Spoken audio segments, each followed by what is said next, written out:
Welcome and thank you for standing by. Currently, all participants are in listen-only mode. Today's webinar is being recorded and the recording will be posted publicly.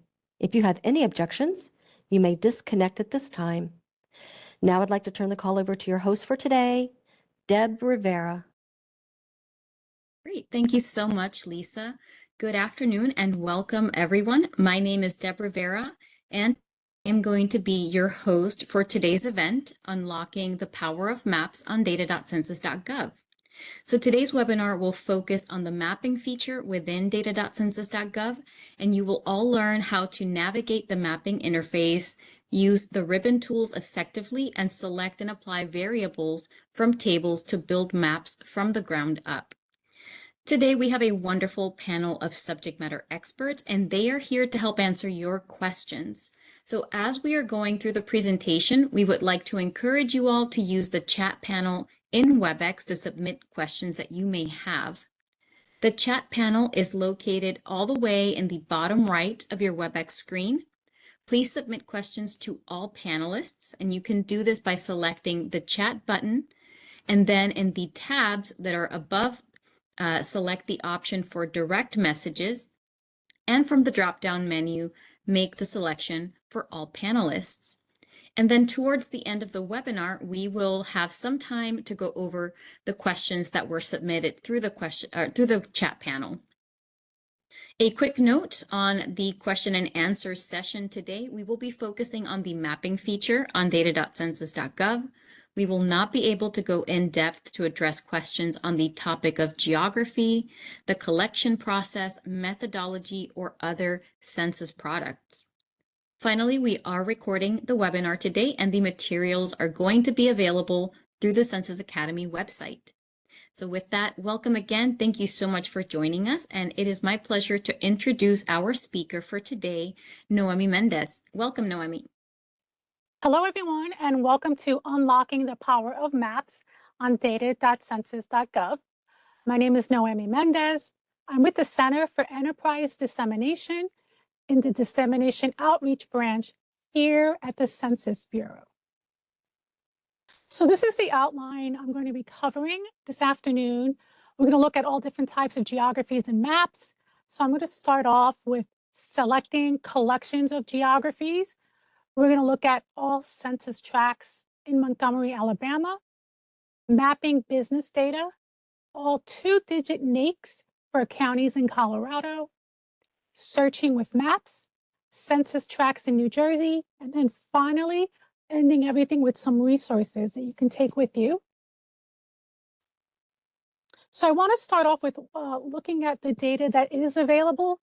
Here we can see a snapshot of what's available on data.census.gov. You can get this information also in our frequently asked questions and resource page, and this is a really great resource. So we have under general data availability, American Community Survey or ACS from 2010 to present, decennial census from 2000 to 2020, and then econ census and selected surveys from 2012 to the present. Other popular data sets and how to access them. Pre-2000 decennial census, you can get through our web pages, our FTP site, or through our library here at library@census.gov. Pre-2010 American Community Survey API in our FTP site. Econ census and selected surveys, these are before 2012, our FTP site, and then the program pages. Our population estimates program, the program page and our API. And then our equal opportunity EEO tabulation from the EEO table tool and from the FTP site. Okay, so we're going to start off with the selecting collections of geographies. And again, we're going to look at how to search and get data for census tracts for Montgomery City, Alabama. So I'm going to go ahead and go into data.census.gov. Okay. This is the homepage right here. And again, it's just data.census.gov. And if you're new or you haven't been on the site for a while, we have done a few changes here. So we have our Explore filters here and our new search by address module. I won't be going over search by address, but you're welcome to join us with some of our other programming and courses that we have that use this tool. So I'm going to get started by clicking on our Explore filters. And this is going to take us into the main section of data.census.gov. You'll see here we have our geographies portion, topics, our surveys, filter by year, and our economic data, our code section. So let's go ahead and get started. I'm going to look for census tracts. I'm just going to look under geographies and select here is our census tract. And then we're going to look for a particular state. We're going to look for census tracts in Alabama. And then I want to go ahead and, excuse me, second census tract, Alabama. Okay, all census tracts. Oh, I want to go ahead and go into this within other geographies. And you may have seen this before, but not really notice what it does. When you click on with other geographies, you can go ahead and say, hey, I want census tracts for a particular place in this state or a particular census district. Because when you go to the default here, it will give you census tracts, but it will, right now it's going to give you within the specific counties in Alabama or all census tracts in Alabama. But I want to go ahead and let's go. I want to get census tract for a particular place. So I'm going to click on here. And then I'm going to look for Montgomery City. You can scroll down or you can use the search bar here and type in the name.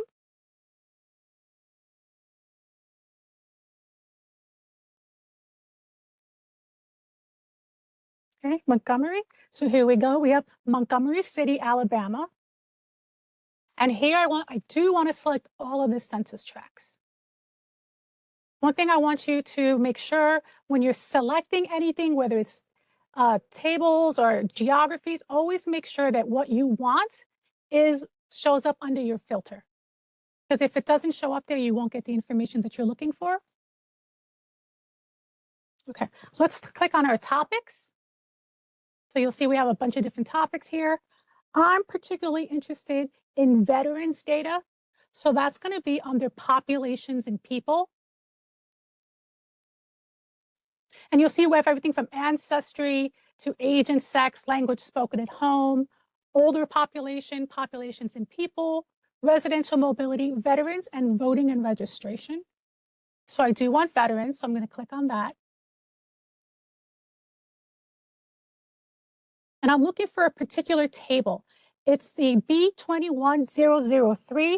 This is veteran status by educational attainment for the civilian population 25 years and over. So I'm going to search for the table. Okay, and I'm going to click here on our magnifying glass. So here we go, here's our table. So you can open the table in a few different ways. You can go, you know, click on the table this way, or the table this way. So let's look at the table. Okay, so we have our selected topics, we have our table, and what are we looking at here? So again, this is veteran status by educational attainment for the civilian population 25 years and older. So here we have all the census tracts that are in Montgomery, okay? Then we also have information such as the table is broken into veterans and then non-veterans. So you'll see less than high school graduates, which includes the equivalency, some college or associate's degree, and then bachelor's degree or higher.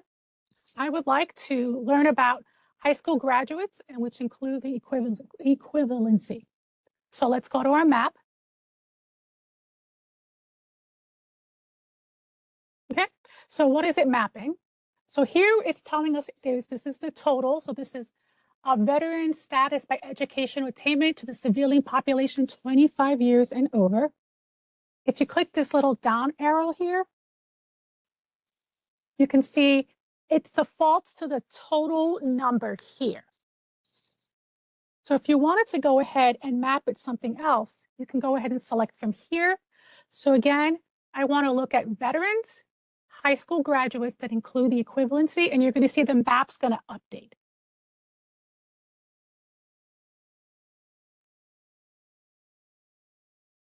Okay, so it updates the title so you also know exactly what you're mapping. So this is high school graduate, includes equivalency veteran, the total number. And you can see that the map has indeed updated itself. So let's go ahead and add some other geographies to the map. Maybe there's other census tracts that you're interested in getting information for. So you could either add a single geography or you can do multiple geographies. So if you want to add one single geography, what you would do is you would hover over the geography and then right click it, and then you can select it that way, and it'll select it, it'll add it to the map. So we can select this one just to see what that looks like.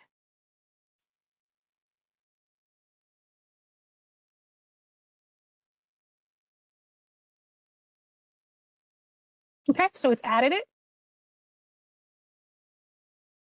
You could also remove it if you don't want that one anymore, so you can just deselect it. So if you want to do multiple geographies at once,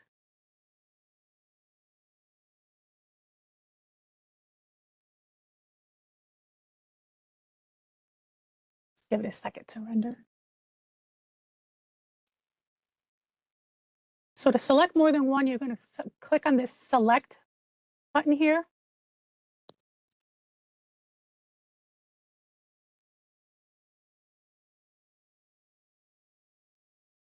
There we go.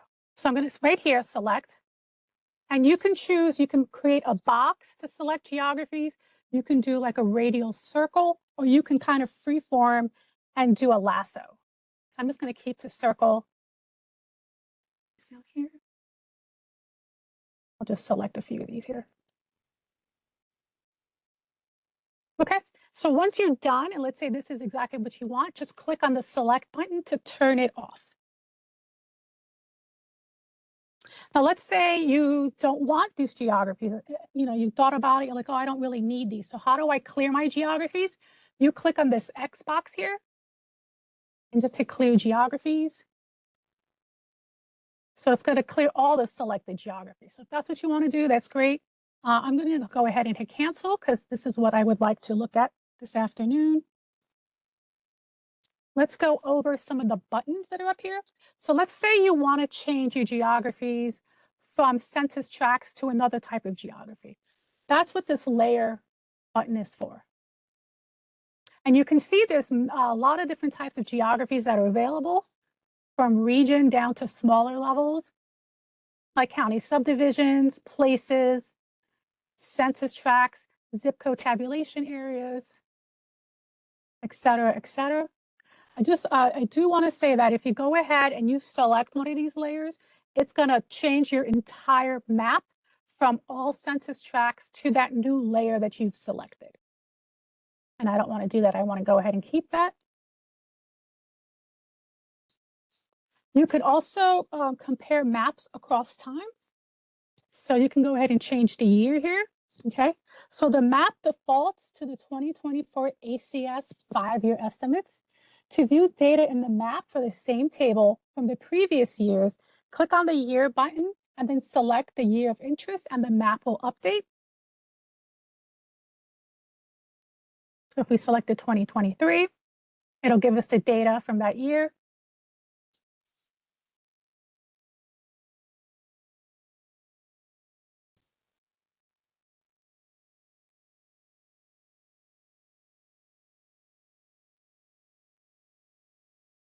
I try not to hit the refresh button, so let's give it a few more seconds.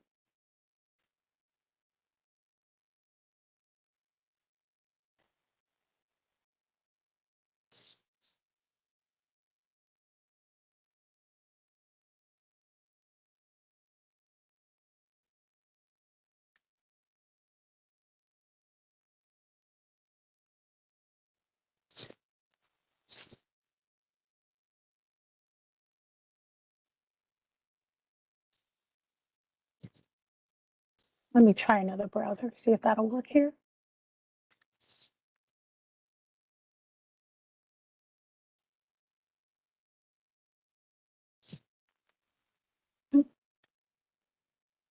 Oh, here we go. Looks like it's going to render soon, hopefully. All right. Let's talk about boundaries here.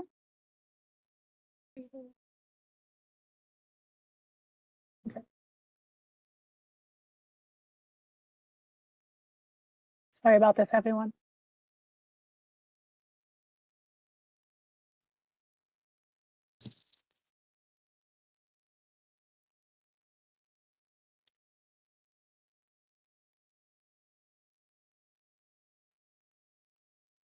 Okay, let's restart this.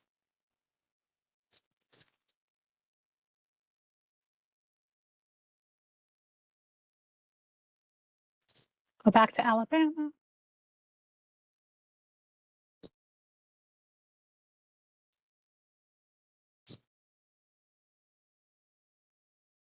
And then for our topics, we went back to populations and people and veterans.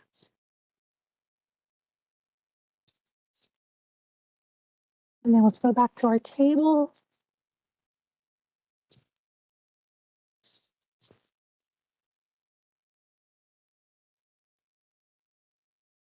Okay.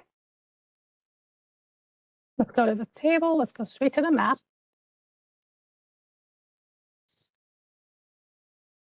I forgot census tracts.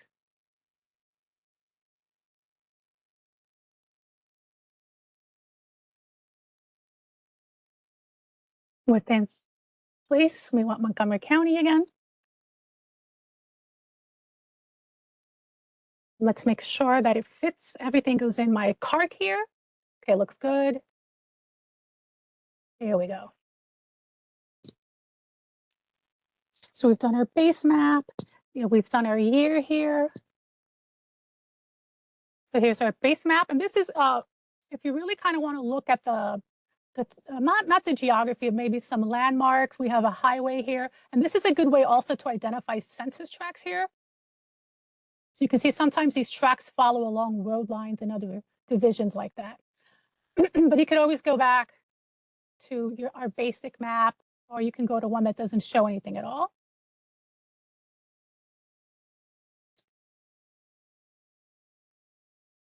Okay, let's go to our boundaries button here.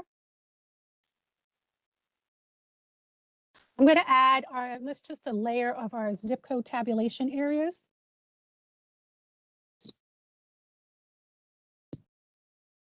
So we're going to scroll down. It's not in alphabetical order, unfortunately. So let's see if we can find it.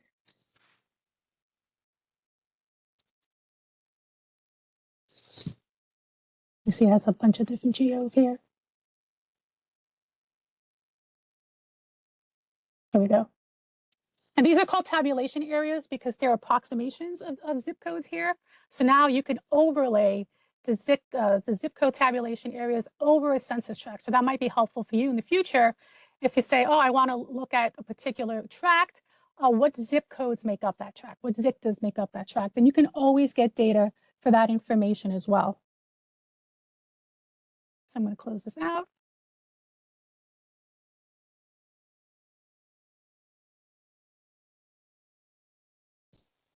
We have our identify button. So if you want information about a particular geography. So this is telling us this is ZICTA 36117. The census tract is 54.02 in Montgomery County, Alabama. The state is Alabama, and it gives you the county information there. And if you wanted to, if you happen to use like a mapping application, or if you'd like to get the geo ID for a particular geography, let's say I want that for the census tract, I can click on that and it gives us the geo identifier information here.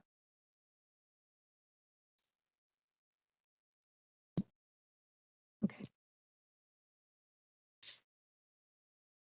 Let's move on. Let's look at our notes.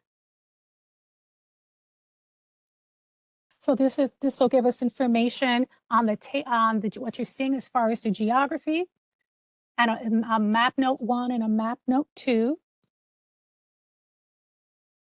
You can also close this here. If you wanted to create a PDF of the map, you can go ahead and click on print and it'll render a PDF as well.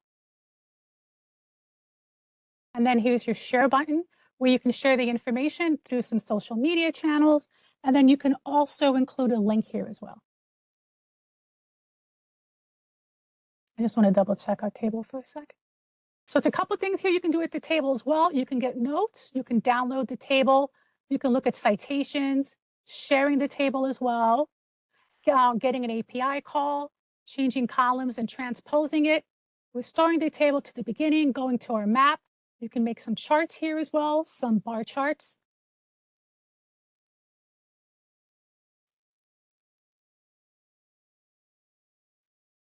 Printing again, you can change your data set. And if you're looking at economic data, you can go ahead and look at the codes that way as well. One other thing I'd like to show you is you can change your colors here. So we have colors in the sequential area, diverging, and then qualitative. And then use your identify button. Again, okay. So let's go ahead and go into our next example. Let's look at mapping business data. So we're going to look at what we used to call all 2-digit codes for counties in Colorado. I'm going to go back to data.census.gov, start over.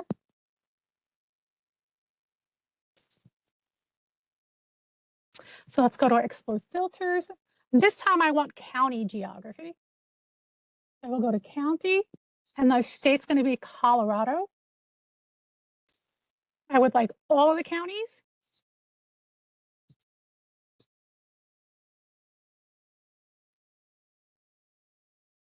And then let's go ahead and look at our economic data. We're going to use something called county business patterns.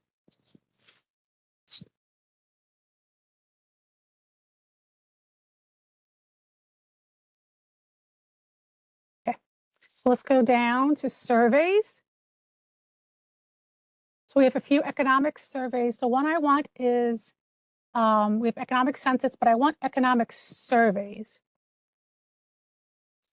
And we have business patterns, non-employer statistics. It's a lot of different information you can look at here, but I would like this business patterns. And it's business patterns by county, so county business patterns.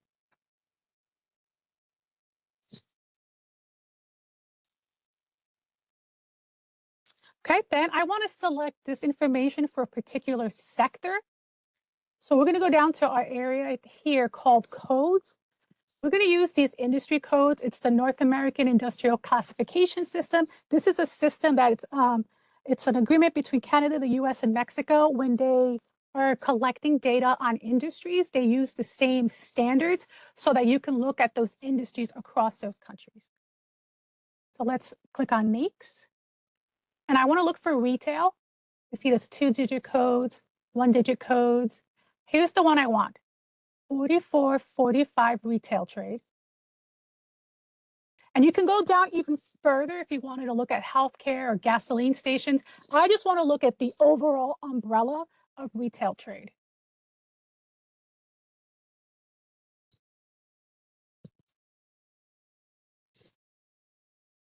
Okay, let's go ahead and look at the table. So we're going to click on our table tab here. And you'll see, because we selected specifically that county business pattern data, the tables that show up all start with that county business to CB, and then you'll have different years worth of data. But I want to go ahead and just stick with this one. This is the one that says all sectors, county business patterns, including zip code business patterns by legal form of incorporate organization and employment size for the US for the year 2023. So you'll have the geographies here, and then you'll see the retail trade and all this information, number of establishments, annual payroll, and number of employees, etc. So let's go to our map.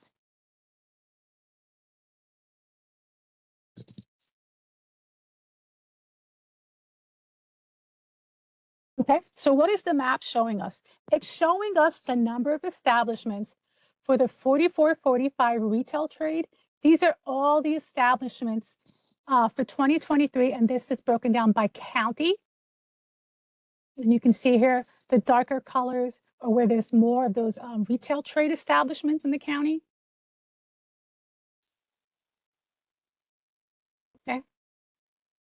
It gives you the name of the counties. You can zoom in a little bit. That's Denver, okay?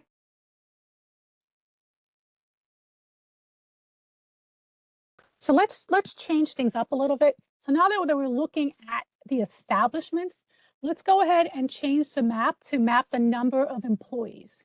So I'm going to close the identify button. I'm going to go back to this down arrow here. And you see there's quite a few things you can map. You can do annual payroll, noise range for annual payroll, first quarter payroll, noise range for first quarter payroll, number of employees, and noise range for number of employees. I want number of employees in the retail trade, okay?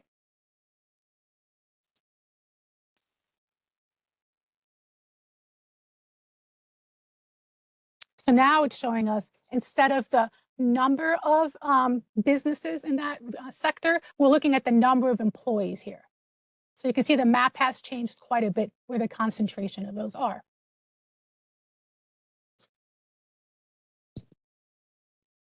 Okay. Let's go on to our next section, which we're calling searching with maps. So in this example, we're going to be searching for geographies that are associated with an address. So let's say I'm a grant writer for a facility that's located on Filbert Street in Palmyra, New Jersey.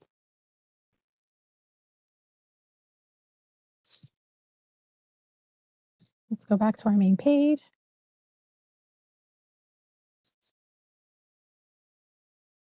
Let's go to explore filters.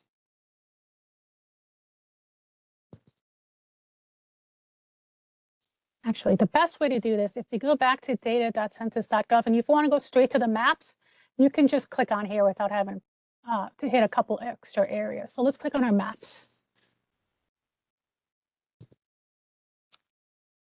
So I'm looking for, I do know that Palmyra, New Jersey is considered a place. So what I'm going to go ahead and do is I'm going to add my layer, and I can go ahead and just type in place. And it zooms me right to place. And this tells you this geographic level contains places within a state, and places are settled concentrations of population that are identifiable by name. Incorporated places are legal entities with boundaries established by law, and unincorporated places or census designated places are statistics and entities that do not have legally defined boundaries. So let's go ahead and click on here. It's going to zoom in us here, but I'm just going to go ahead and just skirt along until I find New Jersey.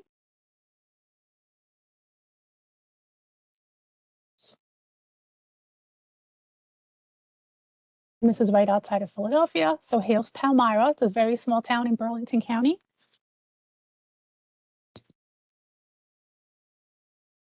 Okay. So as you start zooming in, it's called scale dependency. You can start seeing the streets. So I'm particularly interested in that Filbert Street. Okay, it's right here. One thing that might be helpful in this instance is using our base map.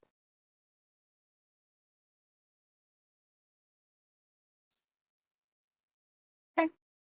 So again, this is helpful if you have an address and maybe you're going for a grant or you're putting together your business plan and you want to get census geographies that are associated with this geography. So then you can grab data from data.census.gov. Okay, so we can see from the detailed map the view of the location of Filbert Street. And we've already zoomed in. So let's start by adding our census tracts and block groups. So let's say targets specific census tracts and block groups in Palmyra. So two ways to add the geographies. Again, you can use, you can change with your layer here, or we can just overlay those geographies. So I'm going to go ahead and click on boundaries. Let's look for a census tract. Let's zoom out a little bit. Okay. So if the grant set has something like, what census tract is this facility in, you can just go ahead and add your census tract. and we can tell them it's in 7000.02, 7001. And if they want more finite data, for example, those block groups, which are block groups settle within census tracts, it tells you it's in block group 1. So I'll do that again. Here's the census tract here. And here's the outline for the tract, okay? And then to add that block group, this is block group 1. And you can see some of these other, the other tracts have multiple block groups in them. Like here's 1, 2, and there's a 1 and a 2 here too, okay? This just happens to have just one block group. It's quite possible that the population isn't as many people as it is across the street.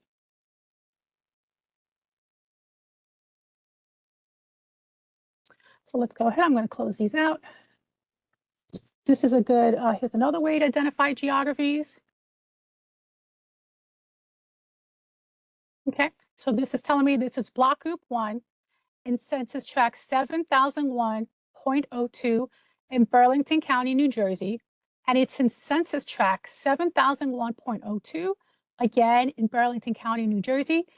This block group and census tract are located in Palmyra Borough in the state of New Jersey. And again, you can go down here and get the full GeoID information for that geography. So again, you can print this map out. Let's see if it'll let us do it. I'm going to click print.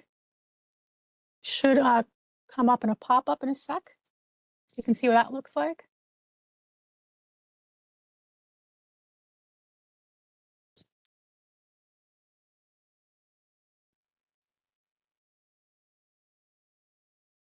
Okay, so it's a place geography. So this is a nice map. I've worked with some people, nonprofits before, and they like to add in maps of their information for their grants. And here's it gives you the map notes as well. And again, you can view your notes. And you can also share this information.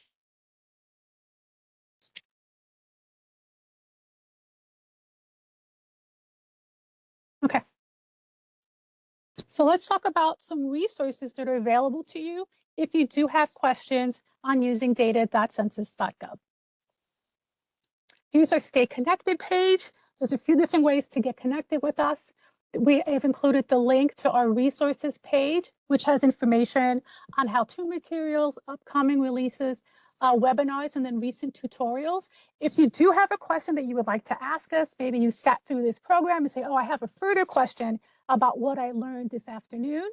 You can also, this is our email address. It's census.data@census.gov.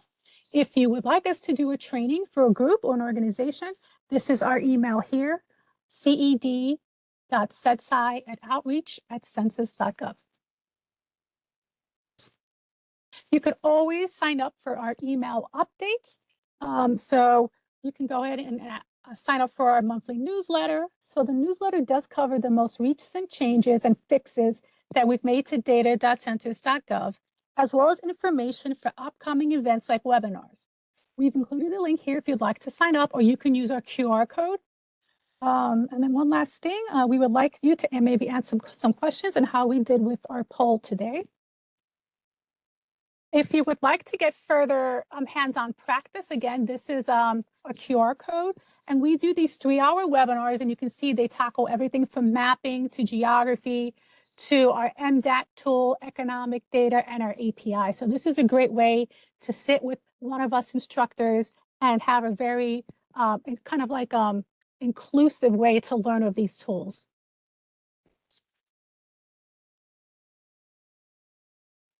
We are also looking for volunteers to join our usability testing. We're always looking for ways to improve data.census.gov. So we would love to hear from novice and expert users who meet either of the filing criteria, experiencing currently or in the past, analyzing or using data. You use data from data.census.gov or other statistical sites. So if you or someone you know would be interested in participating, it is a 60-minute study virtually through Microsoft Teams. This is the link and you'll get this information. And then for more information about usability testing, you can get that as well. And then if you have questions about usability testing, this is the email to our branch and they can help you answer any questions. There will be a post-webinar survey, which will automatically open up in your browser with exiting WebEx. So if you want to give us any questions or comments, we would love to hear them. Again, as I mentioned before, your questions and comments are extremely important to us because they help us guide the work that we still need to do. So if you have anything that you'd like to share with us, or if you have questions about the Census API, data.census.gov, or microdata access, you can email our branch at census.data@census.gov. You can, in addition, please make sure to check out our resources page where you'll find information on the site and guidance for using it. Also, we're always looking for feedback from those who use data.census.gov. So if you'd be interested in chatting at another time to give us the feedback that you have, please send us an email and we can set up a time to talk. And then I just want to give a shout out to our data dissemination and trainers. These are employees of the Census Bureau, and they're fantastic. They know a lot about census data, and you can request a free training for your organization. You can also receive our data gems, which are how-to videos on how to easily and quickly increase your knowledge of data.census.gov and census data. You'll get access to our courses, which again are your own pace video tutorials designed for different skill levels, and also to interact with our instructors via webinars like the one you just had this afternoon. So here's our contact information, and we'd be happy to hear any of your questions or comments.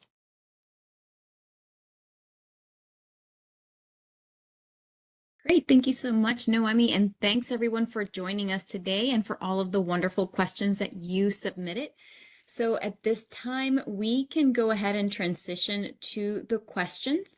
I do want to reiterate the evaluation survey.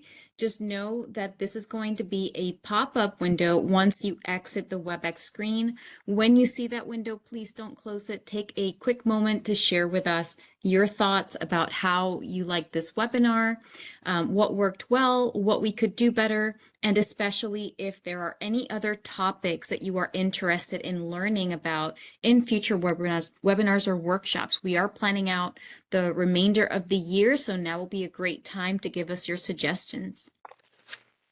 So with that, Noemi, we can transition over to the question and answer session. We received a number of very thoughtful submissions through the chat panel. So again, thank you all for your enthusiasm and for your participation. And then just as a quick reminder, we will be focusing on mapping data on data.census.gov. All right. So with that, if you are ready, Noemi, our first question reads, can you select multiple years, for example, 2023 and 2024? No, not currently in data.census.gov. Well, I believe we can't. Let's go to our years filter.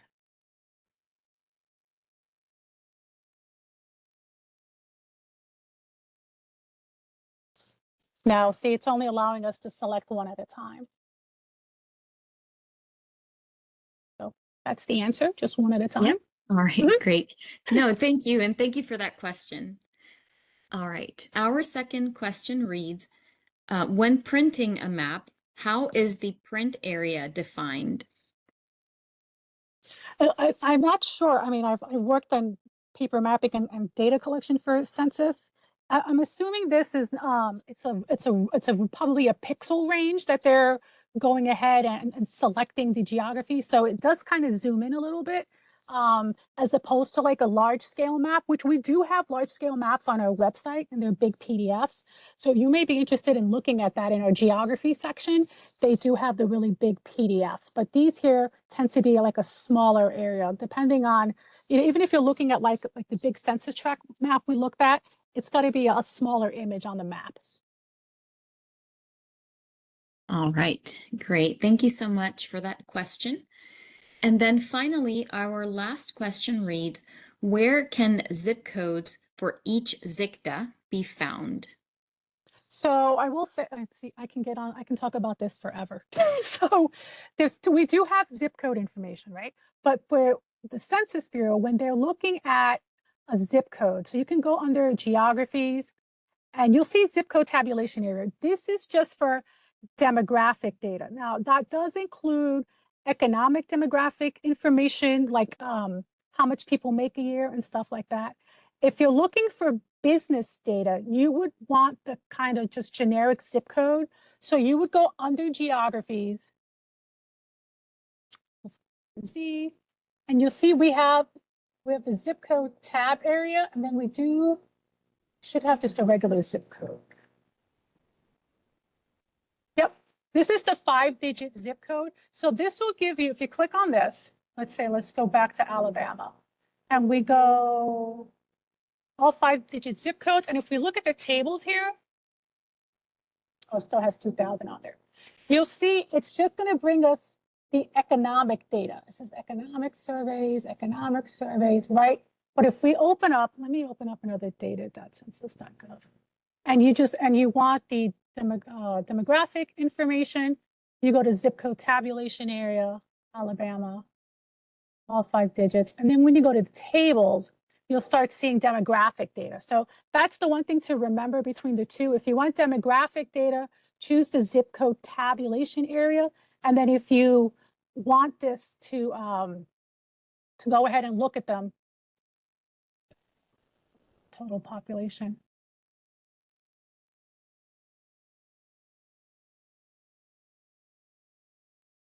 It's a little slow today. I believe you cannot map the zip codes, the business zip codes. It'll just give you the information here.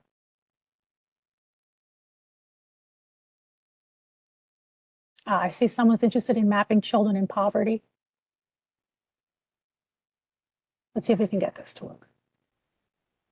So if you go to explore filters and you want those zip code tabulation areas, I'm just going to select a couple of zip here. So then go back to your table. You can go back here and select the topic. So we do have an income and poverty topic here. And you have income and earnings, poverty, income and poverty. So if you want to select the topic of poverty, we have the official poverty measure, which is different than this button here. If you select this one, this is going to give you American Community Survey tables that have information on poverty. So here's one, it says poverty status in the past 12 months. This is subject table 1701. So while this has these ZICTAs and it gives you information by total, below poverty level, and then percent. If you wanted to add another ZICTA, you can go to the map. Oh, things are not mapped. There we go. Say maybe I want to go ahead and include some other ones here. I can select. Okay, so now you have your map here. Oh, now it's going to select some other ones. So you can, and then you can select these as well. You can also do multiple topics, but because the ZICTAs can be mapped, that's the other definite way you can tell a zip code from a ZICTA. So this has the information here. So you'll have the table if you want to grab that table, either the link or you can, download it. And then here's your map that you would make using that poverty data that we just looked at. Okay. One other thing, this one doesn't show it, but ZICTAs can cross state lines. These don't, but there's a few examples out west to be aware of that a ZICTA can cross a state line. But these all seem to hug up right against the border here. Any other questions? Yes, no, I mean, so we have a participant that wants to know how to maximize the mapping area. Can you show where the chevrons, the upward chevrons are to collapse the ribbon? Yep, right here. See this guy right here? If you click on that, it'll just give you the title. It won't give you the graphic beneath it. But you can still go ahead and say, I want to change my layer. You can still use these. Okay. Wonderful. Thank you so much for showing us that. And then the last question that we have, it says, can you select more than one criterion from the drop-down arrow? For instance, if it breaks the table by age range, but you want all the persons under 18, can you aggregate it? So right now, this table actually has, okay, so it defaults to percentages, right? So everything that's highlighted is under percentages. If you wanted the estimated number, you can click on the estimated number and you can get examples for that one too. It also depends on the table that you're looking at. So because we were looking at poverty, let's see. You can see there's multiple tables for poverty here. So you can look at past 12 months. You can look at, I'm sure there's a table here that kind of breaks it down by age. I just can't remember which one it is. Let me see if I can add another topic here. Populations and people, here's age and sex. So this has information for grandparents. So you'll see it has some breakdowns for grandparents. This is poverty status in the past 12 months by age and language spoken. So we do have some other iterations here. So it depends on the table you select what the breakdown is going to be here.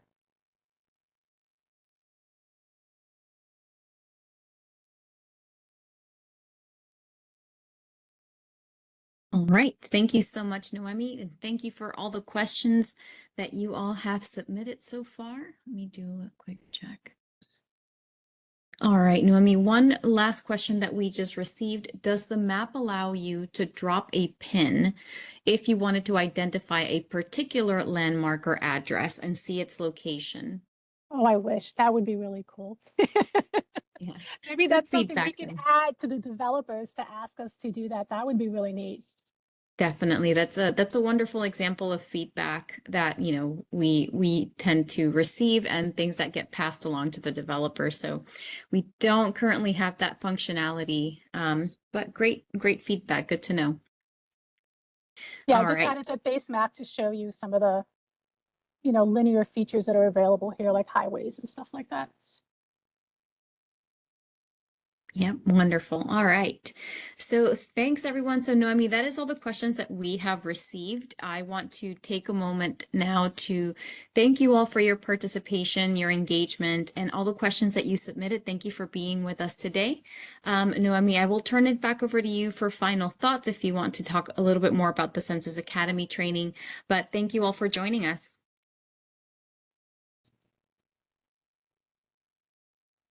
Yeah, if you're interested in more of our training, so I'm going to show you our help section here.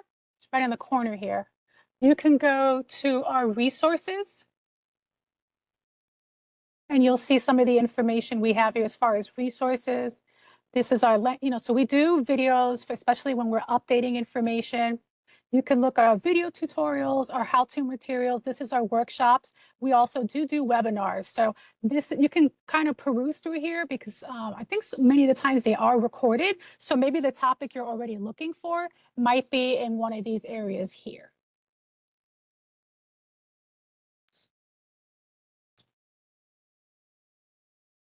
All right, so that is all we had for you today. Don't forget to fill out the evaluation survey on your way out. Thank you all so much for joining us once again, and we hope that you found this webinar really helpful. So thanks, everyone. Please take care, and we will see you on the next webinar.